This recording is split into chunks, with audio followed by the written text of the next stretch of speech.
comentando las bienaventuranzas, el domingo pasado decíamos que son parte del primer discurso y gran sermón de Cristo, el Sermón de la Montaña.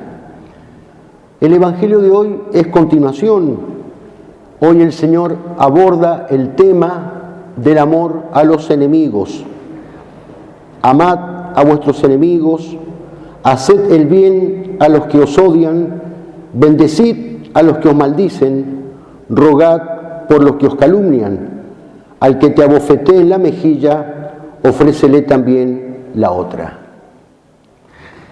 Jamás en la historia se predicó doctrina tan excelente. A cualquiera se le podría haber ocurrido editar un código moral donde se mande amar a los amigos. Eso no cuesta, lo hace cualquiera, incluso los pecadores, dice Jesús. Pero a nadie se le podía ocurrir jamás mandar amar a los enemigos. Es un disparate. Para el mundo es un disparate, porque eso que es necedad para el mundo es sabiduría de Dios. Y lo que a ningún hombre se le pudo ocurrir, se le ocurrió a Jesucristo. Y cuando nos manda amar a los enemigos, nos dice que de esta manera nuestro amor será meritorio. Si amáis a los que os aman, ¿qué mérito tenéis? También los pecadores aman a los que los aman a ellos. Qué difícil que es. Incluso a veces hasta heroico. Y sin embargo no es imposible, porque es un mandato de Dios, es un mandato de Cristo y Dios no manda lo imposible. Debemos amar a nuestros enemigos aunque nos cueste. Es un deber cristiano. El amor a los enemigos es un mandato que deriva del amor a Dios. El apóstol San Juan en su primera carta dice: el que dice que ama a Dios a quien no ve y no ama a su hermano a quien ve, es un mentiroso. Si amo a Dios de verdad, debo amar todo y a todos los que Dios ama, incluso a mis enemigos, porque también por ellos Cristo murió en la cruz. Ahora bien, ¿en qué consiste este deber y este amor? Para evitar equívocos sobre este tema y para que el amor que nos pide Cristo no sea algo abstracto, inconsistente, declamado hasta el hartazgo, pero no practicado, ni para que sea tampoco algo meloso, sensiblero, vamos a tratar de precisar el alcance que tiene este precepto del Señor. Ante todo, es necesario saber que Cristo no me pide sentir por mi enemigo la simpatía o el afecto que siento por un amigo. Lo que me pide es que si yo siento un rechazo natural hacia aquel que me ha ofendido o me ha hecho algún daño, ese rechazo no se convierte en odio. Lo que me pide es que cuando me venga un mal pensamiento sobre esa persona, trate de rechazar ese mal pensamiento. Rogad por los que os calumnian. Me pide que rece por mi enemigo, porque también él tiene un alma creada a imagen y semejanza de Dios y redimida por la sangre de Cristo. Me pide que no alimente en el corazón la venganza pecaminosa. Y subrayo pecaminosa porque existe una venganza que es virtuosa, una venganza lícita, cristiana, que brota de la caridad y que se ordena a restablecer la justicia. Pero es materia para otra homilía. No es esta la venganza que Cristo me pide rechazar. Lo que me pide rechazar es la venganza pecaminosa. Me pide también que si mi enemigo o aquel que me ha hecho algún daño se arrepiente, lo sepa perdonar. Y también aquí haremos algunas precisiones, ya que en la práctica hay bastante desconocimiento y abuso de este mandato del Señor. Con frecuencia se escucha decir que debemos perdonar siempre y sin condiciones. Y esto no es así. Esto no es cristiano. Ni es lo que Cristo manda, ni es lo que Él hizo durante su vida, ni es lo que Dios hace con nosotros. El perdón incondicional, desordenado, alimenta la injusticia, la corrupción, el delito, la impunidad. La prédica de un perdón irrestricto es un arma muy utilizada por los impíos para cometer toda clase de injusticias contra los buenos y luego decirles: tenés que ser buen cristiano, tenés que saber perdonar, tenés que saber poner la otra mejilla. Y mientras el mal y los malos avanzan, el cristiano mal formado los ve pasar sin hacer y sin decir absolutamente nada.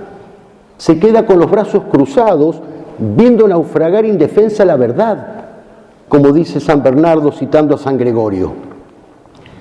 La Iglesia siempre ha distinguido entre el enemigo privado y el enemigo público. No es cristiano poner la otra mejilla frente a los enemigos públicos, frente a los enemigos de la Iglesia, a los enemigos de la patria, de la familia, del bien común. Supongamos que una mujer casada es ultrajada por un hombre X, y el esposo de esa mujer le dice a ese hombre X: mira, yo soy buen cristiano, yo tengo que saber perdonar y tengo que poner la otra mejilla, acá tenés a mi hija. Pero obviamente que eso atenta contra el orden sobrenatural, y contra el orden natural no sería buen cristiano y tampoco sería buen esposo, no sería varón. Eso Dios no lo quiere. Jesús nos enseña que debemos perdonar cualquier ofensa siempre y cuando el ofensor esté arrepentido. Dice Jesús: si tu hermano peca, repréndele, y si se arrepiente, perdónale. Y si peca contra ti 7 veces al día y 7 veces se vuelve a ti diciendo: me arrepiento, le perdonarás. No es un detalle menor. Esta condición del arrepentimiento la pide Cristo. Jesús nos enseña explícitamente en el Padre Nuestro: perdona nuestras ofensas como nosotros perdonamos a los que nos ofenden. Es decir, debemos perdonar como Dios nos perdona. ¿Y cómo nos perdona Dios? Siempre con la condición que estemos arrepentidos. A Herodes, que había asesinado a San Juan Bautista y no estaba arrepentido de ese crimen, Cristo no lo perdonó, más aún lo despreció. En su última aparición, antes de subir al cielo, les dijo a sus discípulos: así está escrito, que se predicara en su nombre el arrepentimiento para el perdón de los pecados. ¿Arrepentimiento para qué? Para el perdón de los pecados. O sea, que el perdón de los pecados, que emana de la misericordia de Dios, supone el arrepentimiento, está sujeto a la conversión. Así es como nos perdona Dios, y así es como debemos perdonar nosotros. Si a un pecador arrepentido Dios lo perdona y nosotros no somos buenos cristianos. Por el contrario, si perdonamos a alguien a quien Dios no perdona por no estar arrepentido, tampoco somos buenos cristianos, porque estaríamos poniéndonos por encima de Dios, lo cual es un pecado, es una falta, es una ofensa a Dios. La Sagrada Escritura no enseña que debemos perdonar incondicionalmente a nuestros enemigos. Lo que enseña es que los debemos amar y orar por ellos. Amad a vuestros enemigos y rogad por vuestros perseguidores. Pero, ¿se puede amar a alguien sin perdonarlo? Por supuesto que sí. Por ejemplo, rezando por él, pidiendo por su conversión. Los Hechos de los Apóstoles narran el martirio de San Esteban, que siguiendo el ejemplo de Cristo, muere rogando por sus asesinos, pero no perdonando a sus asesinos. En el Padre Nuestro comentado, Santo Tomás de Aquino enseña: es de saber que de 2 modos se perdona. Uno es de los perfectos, o sea, que el ofendido busca al ofensor. El otro es común a todos, al que todos están obligados, o sea, que se le conceda el perdón al que lo pida. Y los 2 modos, tanto el que es común a todos como el de los perfectos, implican, suponen el arrepentimiento del ofensor. Esto en el orden personal y privado, y también, y con más razón, en el orden público, como decíamos recién. Lo que el cristiano debe tener en el alma es la disposición interior de perdonar a todos, aunque no siempre se hará efectivo el perdón, precisamente por falta de arrepentimiento del ofensor. O sea, la aplicación de ese perdón se da cuando el prójimo realmente se arrepintió. Y este perdón no significa tratar a mi enemigo como si fuera un amigo. Tampoco que tenemos que renovar una antigua amistad. No. Significa no buscar vengarnos pecaminosamente, como señalábamos también recién. Significa no alimentar el resentimiento, el odio, e incluso significa tenderle una mano si lo necesita. Haced el bien a los que os odian, bendecid a los que os maldicen.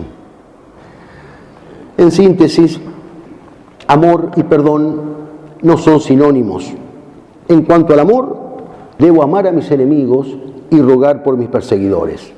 Y en cuanto al perdón, debo perdonarlos solo cuando están arrepentidos. Y lo más grande, para terminar, es lo que decíamos el domingo pasado. Todo lo que el Señor enseñó con los labios en un monte, amad a vuestros enemigos y rogad por los que os calumnian, lo demostró con la vida y con la muerte en otro monte, en el monte Calvario. En la cruz amó a todos y rogó por todos, amigos y enemigos. Padre, perdónalos porque no saben lo que hacen.